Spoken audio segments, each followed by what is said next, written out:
እህቶቼ ለመዳን ያላቸው ጥማት በእናቶች ላይ የምትቀልድ ቤተክርስቲያን የእናቶችን መቀነት ምትፈታ ቤተክርስቲያን ተመለሱ፣ ይበቃችኋል፣ ንስሐ ግቡ።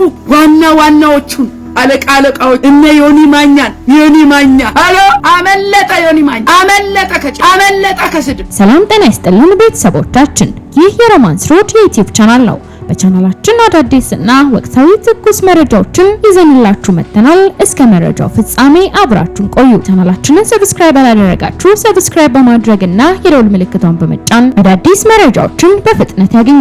ቪዲዮአችንን ለሌሎች ሼር በማድረግ ቤተሰባዊነቱን ያጠናክሩ። የሰሞኑ የወንጌል ትኩሳት ቀጥሏል። አንዴ ከተነሳኮ የክርስቶስ ወንጌል አንዴ ከተነሳ የእውነት ወንጌል ነውና እውነት ተሸፍና አትቀርም።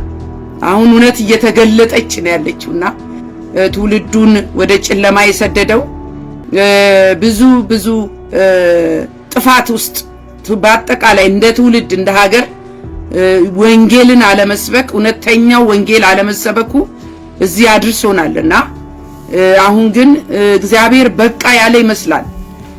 ኢናፍ ኢዝ ኢናፍ ብሏል እግዚአብሔር። ኢናፍ ኢዝ ኢናፍ ለሁሉም መጠን አለውና የትውልድ ነገር የተረተረት ነገር ጽዋው ሞላ።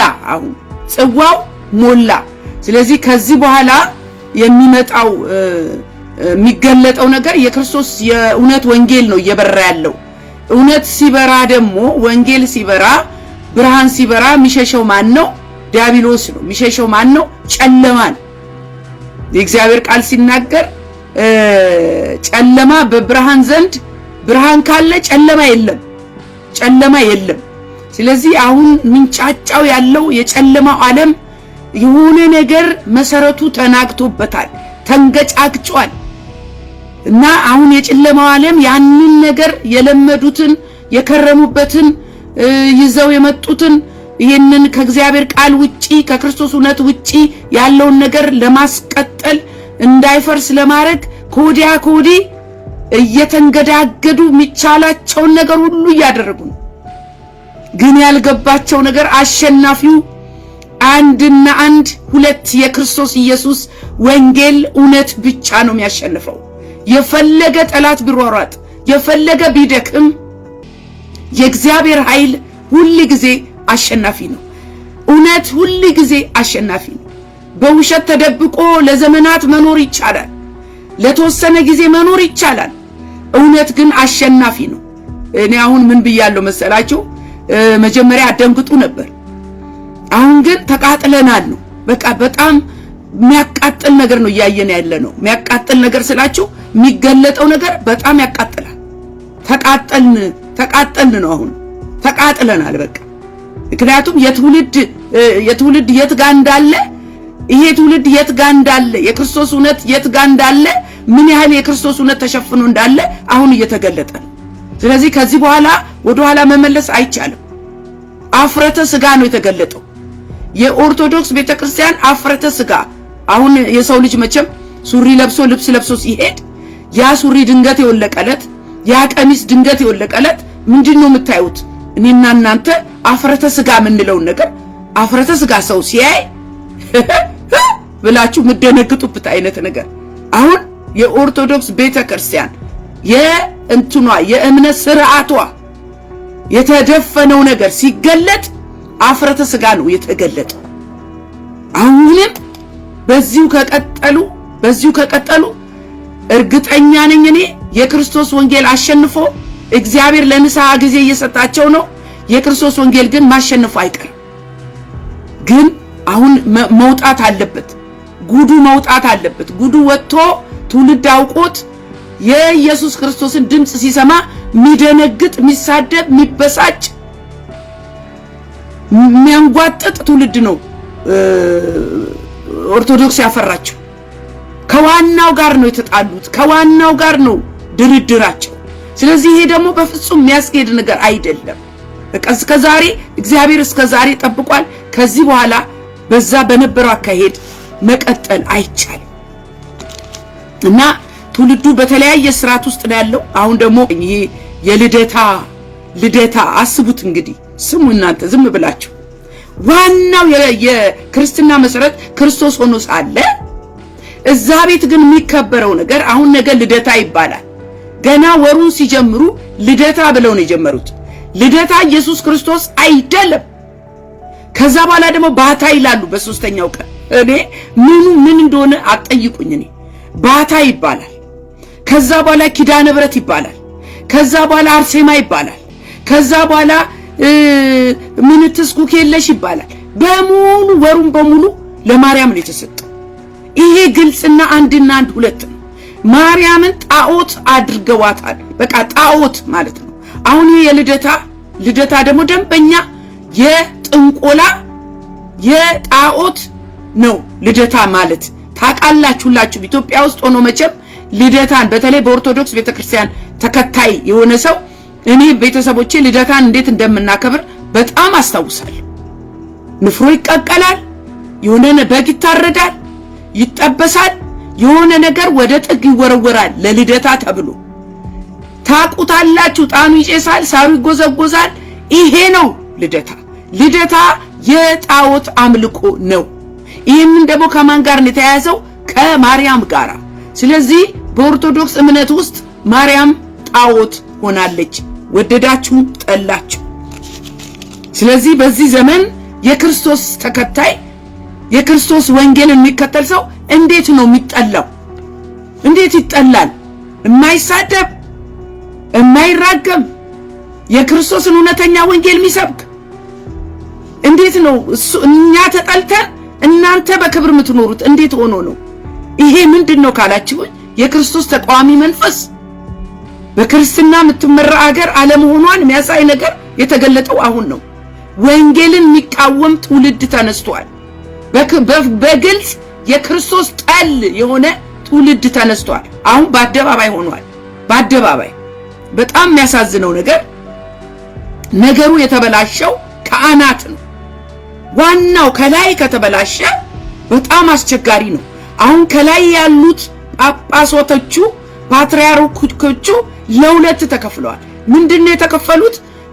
የክርስቶስ እውነት የገባቸው አሉ። ይሄ ደግሞ የማርያም እንዳይቀር ተጨናንቀዋል። በቃ ለምን እንዳሉት ስፖንሰራቸው ነው፣ መብያቸው ነው፣ ህዝቡን የገዙበት የያዙበት ስርዓት ስለሆነ እነሱ የፈጠሩት። ይሄን ነገር ማፍረስ ቀላል ነገር አይደለም። ግን በክርስቶስ ኢየሱስ ብርሃን ውሸት መገለጡ አይቀርም። አሁን ፓትርያርኩ ትልቁ ዋናው ማለት ነው። መቼም በሰውኛም በእግዚአብሔርም ዘንድ ይሄንን ፖዚሽን አለማክበር አይቻልም፣ መዘርጠጥ አይቻልም። እነሱ እንዳረጉት እኛን እውነተኛ የተናገሩትን ጳጳስ በሰደቡበት መንገድ እኛ አባቴ የሚሏቸውን በስነ ስርዓት የተሾሙትን ጳጳስ ያዋረዱበት የሰደቡበት መንገድ መድገም እንኳን ያስቸግራል። መድገም ነው መላቸው። ግን ፓትርያርኩ ዋናው ትልቁ ደግሞ ገጭ ብለው በቀደም ለታ እንደ ቪዲዮንም አያይዛል ማርያም ድንግል ማርያም መቤታችን ቅድስት ድንግል ማርያም ከልጇ ጋር አማላጅ ናት አሉ። ይሄንን ዋናው ካለ ከስር ካለው ምን ትጠብቃላችሁ? ትውልድ ነው ተያይዞ የጠፋው እና ስለ ማርያም የገለጹት መግለጽ የተለየ ክብር አላት። እሷ እንዲናት ምሕረት የምናገኝባት እሷ ናት ብለው ትልቁ ዋናው ጳጳሱ ፓትርያርኩ አስቡት እንግዲህ በፓትርያርኩ አንደበት ማርያም ደመቀች እንጂ ኢየሱስ አልደመቀም። እዚህ ጋር በጣም ችግር አለ። ዋናውን አስቀምጦ ሌላውን ፈጣሪን አስቀምጦ ፍጡርን ማሞጋገስ ማርያም እንግዲህ ሰው ናት፣ ፍጡር ናት አይደለም? እሷን ማሞጋገስ ኃጢአት ነው፣ ክህደት ነው። ይህንን ደግሞ ሲያረጉ የምናየው ዋናዎቹ ናቸው። ስለዚህ ለዋናው እኔ መልእክት አለኝ። ለዋና ያለኝ መልእክት ምንድነው? አንዱን ምረጡ ነው። ሁለት አማላጅ የለም። ኢየሱስ ክርስቶስ አማላጃችን ነው። አማልዶ ከአባቱ አስታርቆናል። ደሙን አፍሶ ስጋውን ቆርሶ። ከዛ ውጪ አማላጅ የለም። ማርያም ሰው ናት፣ እንደኔና እንደናንተ ሰው ናት። እግዚአብሔር ያከበራት፣ እግዚአብሔር ያጸደቃት። መዳኛዋ ግን ልጇ መዳኛዋ ነው። መድኃኒቴ ብለዋለችና አሁን ይህንን የሌለ ስልጣን ለማርያም ሰጥቶ ልጇን ማሳነስ ወይ ደግሞ ከልጇ እኩል ማስተካከል። አሁንማ ማሳነስም አይደለም እኮ ማስተካከልም አይደለም፣ ማስበለጥ ነው የተያዘው። ማስበለጥ ነው የተያዘው።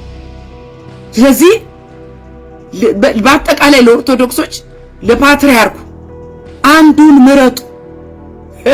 ሁለት ወዶ አይሆንም። አንድ አዳኝ ነው ያለው፣ አንድ አማላጅ ነው ያለው። ኢየሱስ ክርስቶስ ይባላል። ኢየሱስ ክርስቶስ ለማዳን ለማማለድ እኛን ከእግዚአብሔር ጋር ለማገናኘት አብ አባት የላከው ሰው ሆኖ የተገለጠው በምድር ላይ በመስቀል ላይ የተንጠለጠለው እሱ ብቻ ነው። አንድና አንድ ሁለት። ትልቅ ስህተት ይሄ ማርያምን ከኢየሱስ ክርስቶስ ማወዳደር። ፓትርያርኩ ያስቀመጡት ማርያምን ያስቀመጡበት ፖዚሽን ትክክል አይደለም። ይቀጥላል ደግሞ አንዱ ደግሞ ተነስቶ አሁን በጣም የሚዘገንን ነገር ነው። ተቃጥለናል ምላችሁ በዚህ ተነሳ ነው። ተቃጥለናል በቃ። አንዱ ደግሞ ተነስቶ ስጋዋ የማርያም ስጋ ነው የተሰቀለው። ስሙ ብቻ ያውን ለጆሮ ይከብዳል። በየትኛውም የክርስትና እምነት ውስጥ የሌለ ነገር እየሰማን ነው። አሁን እየተገለጠ ያለው ርኩሰት፣ እየተገለጠ ያለው ኃጢአት፣ እየተገለጠ ያለው ጨለማ፣ እየተገለጠ ያለው ክርስቶስ ኢየሱስን ያቀለለ ነገር እየተገለጠ ነው ያለው። አሁን ምን ብትሉኝ የተሰቀለው የማርያም ስጋ ነው። እንግዲህ ሰው ሲወለድ የሚወስደው የእናቱን ስጋ ነው። ይሄ አሁን የእናቴ ስጋ ነው ማለት ነው። ይሄ በየትኛውም ነገር ማስኬድ ነገር፣ ይሄ በጣም የተሳሳተ ሐሳብ፣ በጣም አጋንንታዊ የሆነ ትምህርት እያየን ነው ያለን። እኔ የሚያሳዝነኝ ግን ትውልዱ ነው። እናንተ ግን ከላይ ያላችሁ የክርስቶስ ወንጌልን ያበላሻችሁ፣ የቀበራችሁ፣ ትውልዱን ያሳታችሁ እግዚአብሔር ለንስሐ ጊዜ እየሰጣችሁ ነውና ተመለሱ። ይበቃችኋል። ንስሐ ግቡ። ታመልጡ እንደሆነ ምን ጸልይላችኋለን። የክርስቶስ ብርሃን ወንጌል ግን ተለኩሷል። ማናችሁም አታስቆሙት። ብርሃን የበራላቸው ደግሞ ብዙ ናቸው። እዛ ውስጥ እግዚአብሔር የረዳቸው። በጣም የሚያሳዝን ነገር ነው ይሄኛው፣ በጣም የሚያሳዝን ነገር ነው። ስለዚህ ስለ ልጇ ለመናገር በጣም ይቀናቸዋል። የሚያስጨበጭቡት ራሱ ጭብጨባው ለማርያም ሲሆን ቻቻቻቻ፣ እልልታው ለማርያም ሲሆን እኔ ልነግራችኋል፣ ታውቁታላችሁ። የኢየሱስ ሲሆን መጀመሪያ ኢየሱስ ሲባል የኦርቶዶክስ ሕዝብ ኢየሱስ ሲባል ይደነግጣል። ሁለተኛ ኢየሱስ ሲባል መንፈሱ አይነቃቃም፣ አይበረታም። አይገርማችሁ? በተቃራኒው እኮ ነው። ማርያም ሲባል እምዬ ይላል። ኢየሱስ ሲባል ምንም አይሰማውም፣ ጭራሽ ይቆጣል፣ ይናደዳል። ይሄን እንደዚህ አይነት ትውልድ ነው ያፈራነው። እኔ እንደ ኦርቶዶክሶች ለሙስሊሞች አሁን ወንጌል ሰብካችሁ ሙስሊሞችን ወደ ክርስትና ለማምጣት ብትፈልጉ ማንን ነግራችሁ ነው የምታመጧቸው ወደ ክርስትና? ይሄን ጥያቄ ስለ ኢየሱስ ክርስቶስ ነው። አሁን ሙስሊሞች ኢየሱስ ክርስቶስ ጋር ነው ችግር ያለባቸው። ጌታ ኢየሱስ ክርስቶስ አምላክ አይደለም ነው። እናንተ አሁን ከሙስሊሞች ጋር ቁጭ ብላችሁ ክርክር ብትገጥሙ ምን ብላችሁ ነው? በማርያም ነው የምታሳምኗቸው? ኑ ወደኛ ማርያምን እናመልካለን፣ ማርያም ታድናችኋለች፣ ማርያም ታማልዳችኋለች እያላችሁ ነው የምታመጧቸው? ምን ብላችሁ ልትናገሩ? በነገራችሁ ላይ አንድ በጣም ኦርቶዶክስ ታዋቂ የነበረ ኦርቶዶክስ ወደ እስልምና ገብቷል። ጉድ አይዲያ ነው ምናምን የሚባል ሰው ከነ እውነቱን ተናገር ከነ ኤርሚያስ ጋር የሚከራከር የነበረ ከእስልምና ጋር ሄዶ ቁጭ ብሎ ክርስትናን ሞግታለሁ ብሎ እፎይ የመጣ ሰሞን ማለት ነው ቁጭ ብሎ ተወስዷል። ወገኖቼ ስሙኝ፣ ከኦርቶዶክስ ቤተክርስቲያን ወደ እስልምና እየጎረፈ ነው ትውልድ። ወደ ክርስቶስ ኢየሱስ እንዲያመልጡ እውነተኛውን ወንጌል ስበኩ። እውነተኛውን ወንጌል ስበኩ። ትውልድ ያምልጥ። አሁን ብዙ ሴቶች በተለይ እስልምና ይዟችሁ ያው በሀብት ነው በገንዘብ ነው። በወንጌል ያልተያዘ ትውልድ ደግሞ በቀላሉ ይዘረፋል። አሁን የፈለገ ቢሆን የወንጌል አማኞችን በየትኛውም ቋንቋ ብትሰብከው እስላም አይሆንም። አለ እንኳን እስላም ኦርቶዶክስ አይሆንም። እንኳን እስላም አልኳችሁ የወጣንበት ኦርቶዶክስ አይመለስም። እውነተኛው የክርስቶስ ወንጌል የገባው ጴንጤ ነው። ካንተ ወዴት እንሄዳለን ያለው ጳውሎስ። እውነተኛው አምላክ እውነተኛው የክርስቶስ ፍቅር ኢየሱሴ የነካው ሰው ኢየሱስን ባይኑ ያየ ሰው ኢየሱሴ የነካው ሰው ኢየሱስን ባይኑ ያየ ሰው ለሌላ ነገር መኖር አይችልም። ለወደደው ነገር መኖር አይችልም። ሃሌሉያ። ለፈለገው ነገር መኖር አይችልም። ለወደደው ነገር መኖር አይችልም። ሃሌሉያ። ኢየሱስ ጌታ ነው። ስሙኝማ በፍጹም የክርስቶስን ፍቅር ቀምሰን እዛ ምን ልበላችሁ ማርና ሬት ማለት ነው። አፈርና ምን ልበላችሁ ስኳር አፈርና ምንም አይወዳደርም። በአጠቃላይ አይወዳደርም። ምናወዳደረው ነገር አይደለም። በዚህ አርስት ላይ እንደው ከጴንጤ ወደ ኦርቶዶክስ የሚመለስ የለም ስል አንዳንድ ሰዎች ይመለሳሉ። አሁን ሰሞኑን የተመለሰ ሰው አለ። ሰምታችሁ ሊሆን ይችላል። ደምረው የሚባል እኔ ደምረው ማልለው ቀንሰው ለዋል። በጣም ቀንሷል እንዴ! ወደ በዜሮ መባዛት ማለት ነው። ከክርስቶስ ወደዛኛው ቤት አይኬድም። እዛኛው ቤት መሄድ ማለት የሃይማኖቱ ፖለቲካ ማድመቅ ማለት ነው። ውሸት ነው። ይህ ወንድማችን ደግሞ በእውነት ነው ብላችሁ ነገ የሚያፍርበትን መሄዱ ብቻ አይደለም። አሁን ደግሞ ተመልሶ ስለ ወንጌል አማኝ ኔጌቲቭ ማውራት፣ የወጣበትን ቤት ማድነቅ። የጠፉ በጎች ይመለሳል አልኩ ወንድም አለ። እግዚአብሔር ከሰበሰበ በኋላ እንደገና ጠፋኩ። አሁን በዚህ ዘመን ወደ ኦርቶዶክስ ይኬዳል። ኦርቶዶክስ ራሷ መግቢያ መውጫው ጠፍቶባት በምትደናበር በምትቅበዘበዝ ሰዓት አሁን መመለሻ ሰዓት አይደለም።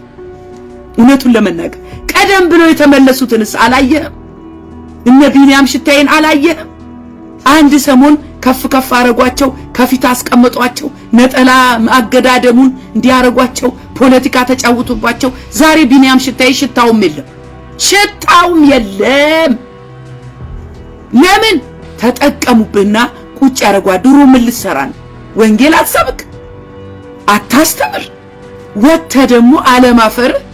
በጣም የሚያሳፍር ነገር ይሄ ወንድማችን። በእውነት ነው የምለው፣ ይሄ ለሁላችንም ትምህርት ይሁን። እናንተ የወንጌል አማኞች ሃይማኖት ወደዛ ወደዚህ የምትቀይሩ ሰዎች፣ ቤት የምትቀይሩ ሰዎች፣ መጀመሪያውኑ ይህንን ያደረገ ሰው መጀመሪያውኑ በትክክል አልዳነም። መጀመሪያውኑ የክርስቶስ ዕውቀት አልገባውም፣ ፍቅሩ አልገባውም። ይሄ ነው የኔ ምክንያት። እሺ ደግሞ ከሄዳችሁ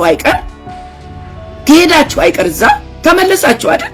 እንጸልይላችኋለን። በእውነት ነው የምለው፣ መጀመሪያውኑ ባያውቁኝ ይሻላችኋል ነው የሚለው የእግዚአብሔር ቃል። እዛ ሄዳችሁ ግን በአደባባይ ሰው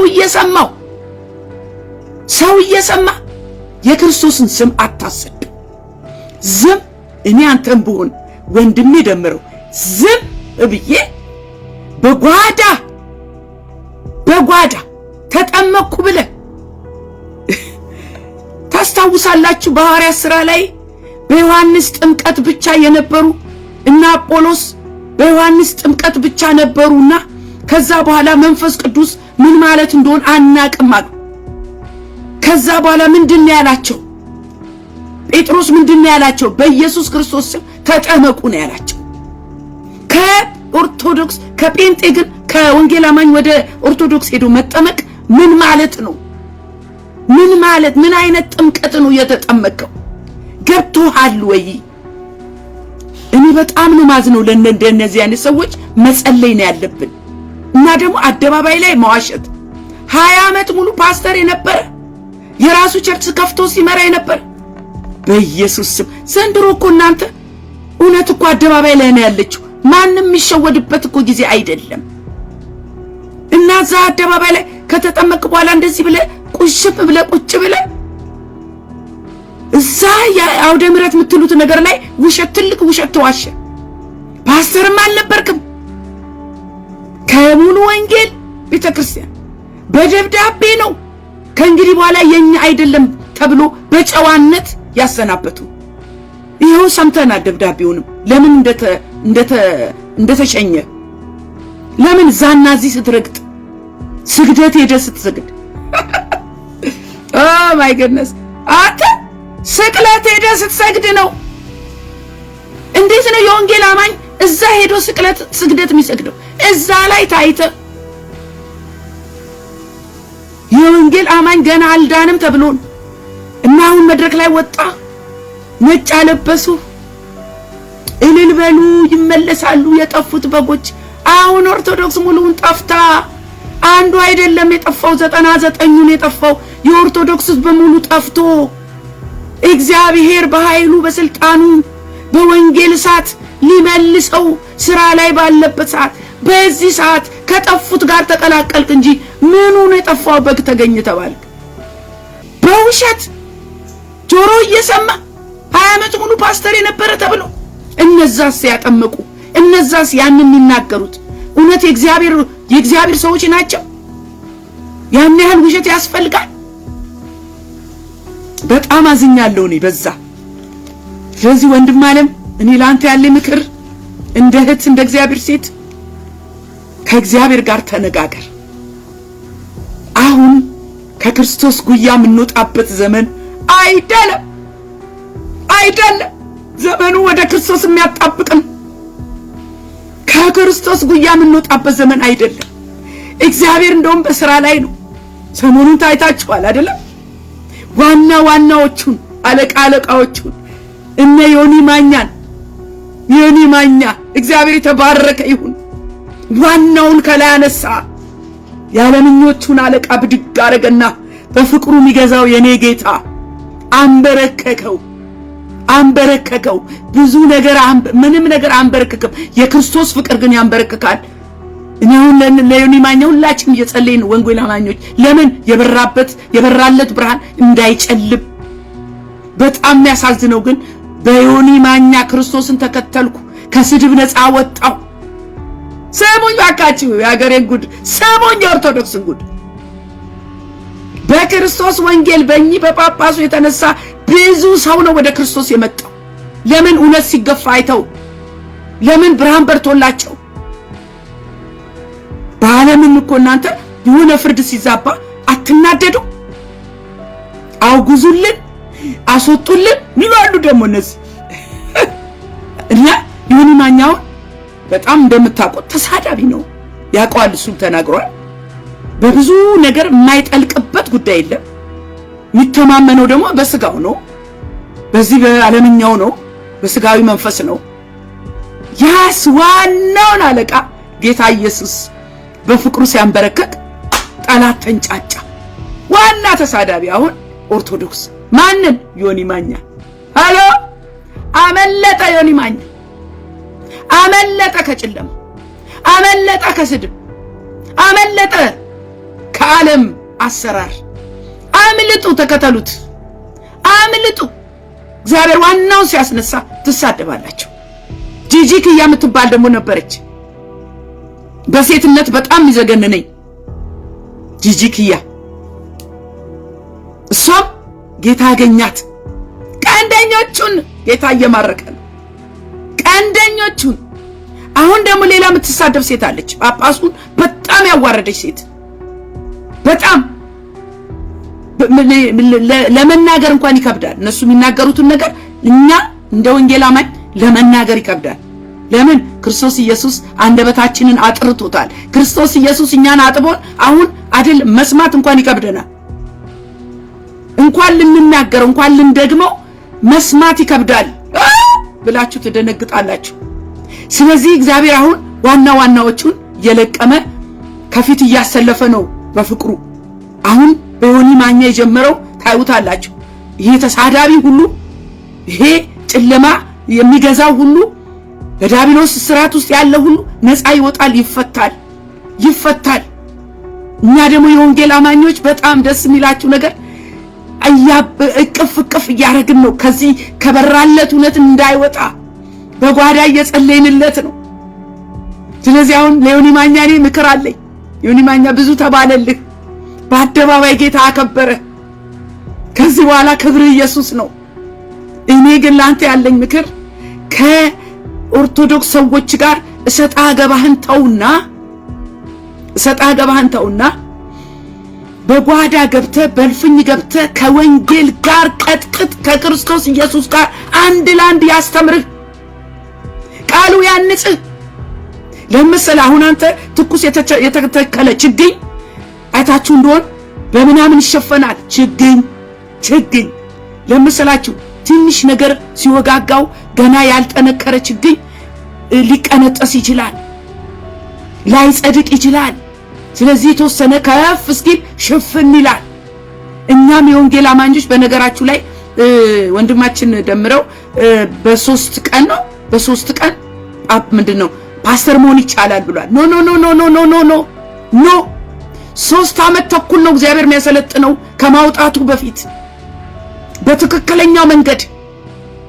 አንተ በሄድክበት መንገድ ተግለብልበው በ3 ቀን ፓስተር ነኝ ነብይ ነኝ ያሉ ሊኖሩ ይችላሉ።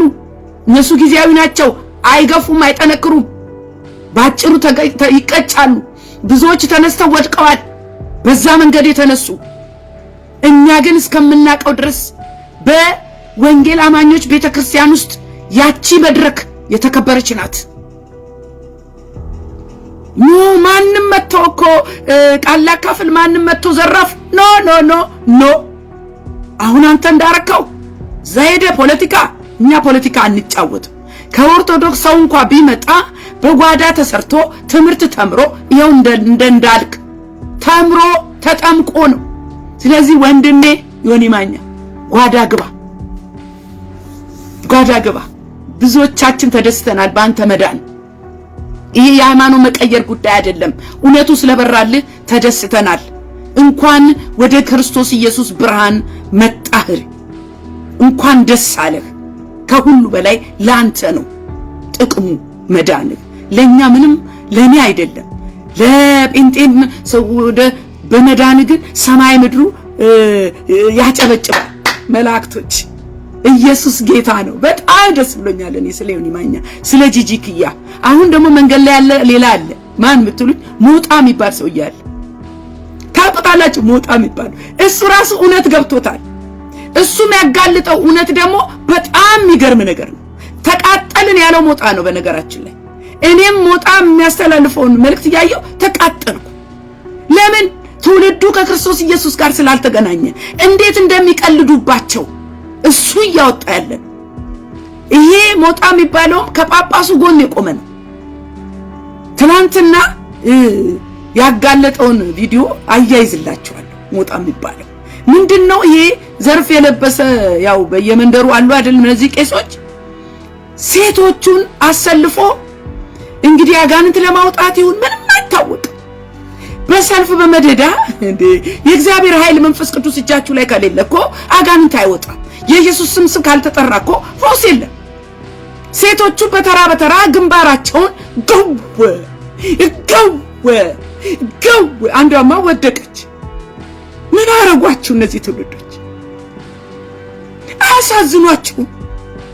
አንዴ ባናታችሁ ተተከሉ ብለው እንትን ውስጥ የተጠራቀመ ውሃ ጉድጓድ ውስጥ እንደዚህ ባናት ተተክሎ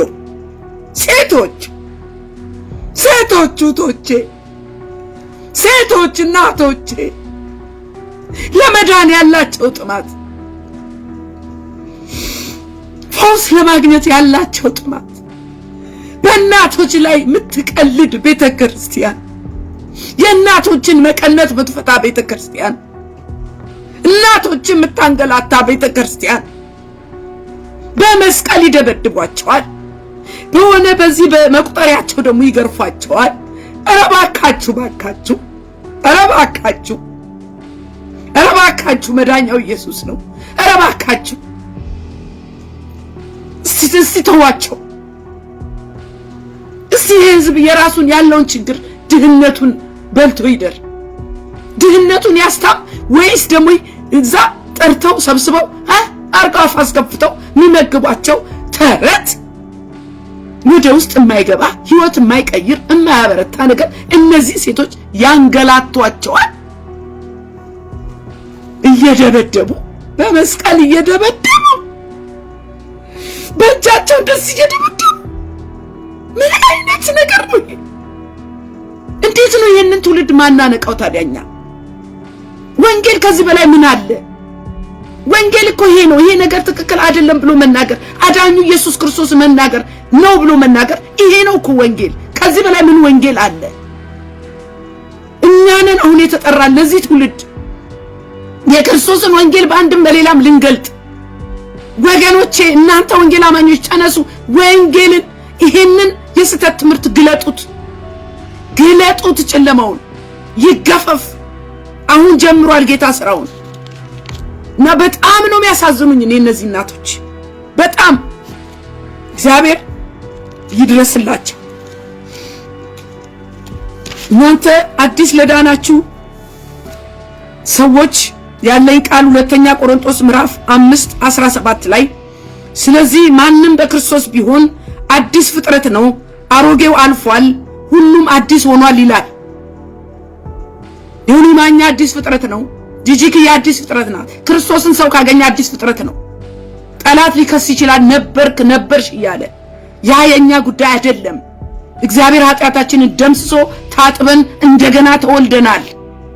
ከዛ ውጪ እውነት የለም። ዳግም በመወለድ ነው ክርስቶስን ማግኘት የሚቻለው። ዳግም መወለድ አለበት። ኒቆዲሞስ የተናገረውን እኔ እንደው ኦርቶዶክሶች ወንጌል የሚባል ነገር አታነቡ? ኒቆዲሞስ ሆናችሁ ሹልክ ብላችሁ በጨለማ ሹልክ ብላችሁ ከጌታ ጋር ቁጭ ብትሉ እኮ እግዚአብሔር አዲስ ነገር ይገልጥላችኋል፣ እውነቱን ይነግራችኋል። እንደ ኒቆዲሞስ። ስለዚህ ብዙዎቹን ክርስቶስ እያሸነፋቸው ነው ያለው። ብዙዎቹ ያስመልጣሉ። በጣም የሚገርመው ነገር የሚለወጠው የሚቀየረው ወደ ቅድስናና ወደ ጽድቅ የሚመራው መንፈስ ማን ነው ካላችሁኝ፣ የኢየሱስ ክርስቶስ መንፈስ ብቻ። አሁን በቃ ይሄ ነው መልእክቱ፣ ይሄ ነው። በጣም ደስ ብሎናል እኛ። ለምን ሰው ከጨለማ ወደ ብርሃን ሲመጣ እንዴት ነው ማትደሰቱት? ለእናንተ ደግሞ እነዚህን እናቶች ለምታሰቃዩ ምን ያህል እንደምታንገላጧቸው ሐዋርያ ሥራ ምዕራፍ 4:12 ላይ መዳን በሌላ በማንም የለም እንድንበት ዘንድ የሚገባን ለሰዎች የተሰጠ ስም ከሰማይ በታች ሌላ የለምና ይላል። በነፃ ይዳኑ፣ ትውልዱን አታሰቃዩ። የሥጋም የነፍስም ፈውስ ያለው በክርስቶስ ኢየሱስ በማመን ብቻ ነው። እንግዲህ በክርስቶስ ኢየሱስ ላሉት አሁን ኩነኔ የለባቸውም። ኩነኔ የለም። በቃ ይህንን ነው ማለት የምፈልገው። ብቸኛው አዳኝ ኢየሱስ ክርስቶስ እንደሆነ ንገሩት። ስሙን ጠርተው ይዳኑ። በየገደሉ በየጸበሉ አታንከራቷቸው ፕሊዝ። አንዳንድ ደግሞ የገባቸው የክርስቶስ እውነት ብርሃን የበራላቸው ኦርቶዶክሶች አሉ። በጣም የገረመኝ በጣም ስታዩ ኦርቶዶክሶች እውነት የገባቸው ኦርቶዶክሶች አሉ። አሁን እየሆነ ባለው ነገር የተበሳጩ ኦርቶዶክሶች አሉ። እውነት የገባቸው ሁሉም አይደሉም፣ በጣም ጥቂቶች ናቸው ግን የገባቸው። ምን ይላል አንዱ? እስቲ ዝም ብላችሁ አዳምጡ። እኛ ነን እንደውም ማርያምን እያቃለናት ያለ ነው። ተሳዳቢዎችና እኛ ነን። ማርያም እንደዚህ ታርግ፣ ማርያም እንደዚህ እያልን ከጴንጤዎች ይልቅ እኛ ነን። ጴንጤዎች እንደውም ማርያምን ያከብሯታል፣ ይወዷታል። ከራሳችሁ ከኦርቶዶክስ አንደበት ይህን መስማት የበራላቸው አሉ እግዚአብሔር የደረሰላቸው። ስለዚህ እኛንን በማርያም ስም የምንሳደበው፣ እኛንን ማርያምን እገልሃለሁ ምንለው። አይገርማችሁ? ማርያምን እገልሃለሁ ይላል። ማርያምን ድራሽን ነው ማጠፋ። በማርያም እየማለ ክፉ የሚሰራ ማን ነው? ኦርቶዶክስ።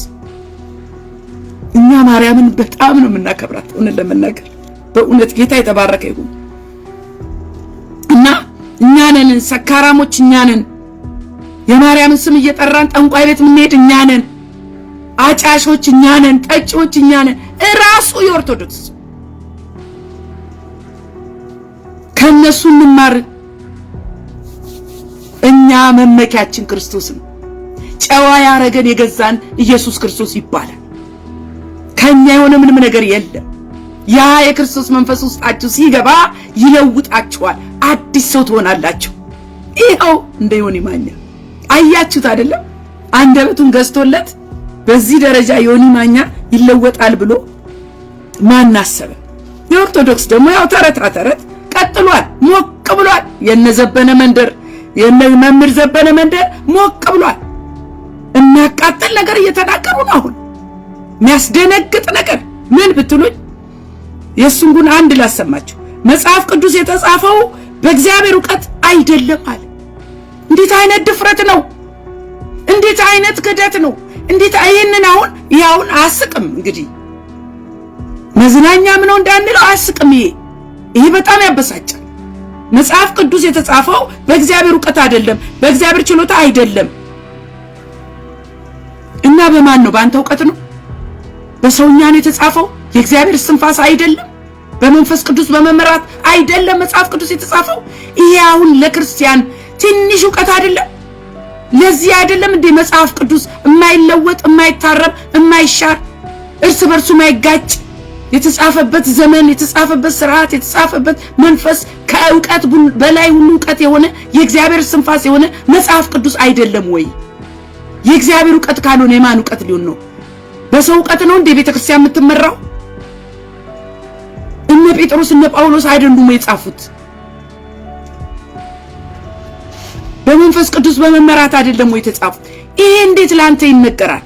እናንተ የኦርቶዶክስ ህብረተሰብ መምህር ዘበነን አንድ ነገር አትሉትም ወይ? እሱን አታወግዙም ወይ? እሱን ለምንድን ነው የሚናገረው የጠፋው? ለምንድን ነው? እኔ አልገባኝም።